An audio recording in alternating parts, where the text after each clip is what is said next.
भगवान शिव जी के द्वारपाल का नाम है कीर्तिमुख। आइए जानते हैं कीर्तिमुख कौन था या कौन थे और उनका नाम कीर्तिमुख कैसे पड़ा। प्राचीन समय की बात है जब जलंधर राक्षस ने अपना दूत बनाकर राहु को शिव जी के पास भेजा, यह कहने के लिए कि आप अपनी पत्नी को मेरे सुपुर्द कर दो, क्योंकि मेरे पास सब रत्न हैं किंतु पार्वती स्त्री रूप रत्न मेरे पास नहीं है। जब यह समाचार लेकर राहु शिवजी के पास गए तब शिवजी को बहुत क्रोध आया और उनकी भ्रिकुटियां तन गई। उनकी भ्रिकुटियों के बीच में से एक राक्षस उत्पन्न हुआ जिसका मुंह सिंह के समान था, शेर के समान था। उसके अग्नि के समान लाल लाल नेत्र थे और सारे शरीर पर बड़े बड़े काले बाल खड़े हुए थे।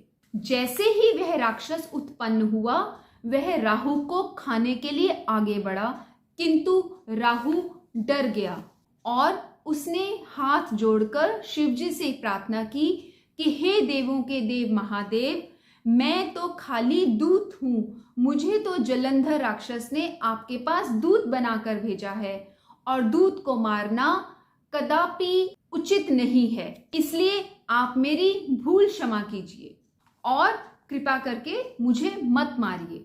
यह सुनकर शिवजी ने राहु को मारा नहीं और उसको उठाकर दूर फेंक दिया, किंतु जो राक्षस जो सिंह मुंह वाला था उत्पन्न हुआ था वह आकर शिवजी के पास कहने लगा कि हे प्रभु, मैं भूखा हूं, मुझे कुछ खाने को दीजिए।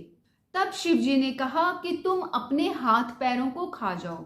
शिवजी की आज्ञा पाकर उसने अपने हाथ पैरों सहित अपने सारे धड़ को खा लिया। अब सिर्फ उसका मुख ही शेष था।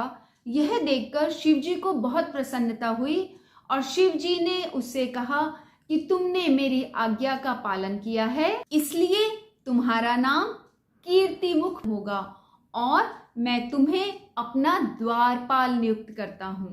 पहले तुम्हारी पूजा होगी, बाद में मेरी पूजा होगी।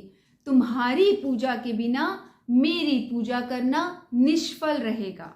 इसलिए जब भी आप शिवजी के मंदिर में जाएं, वहां द्वार पे अगर कीर्तिमुख की मूर्ति बनी हो तो आप उन्हें प्रणाम अवश्य कीजिए। उसके बाद ही शिवजी का पूजन कीजिए।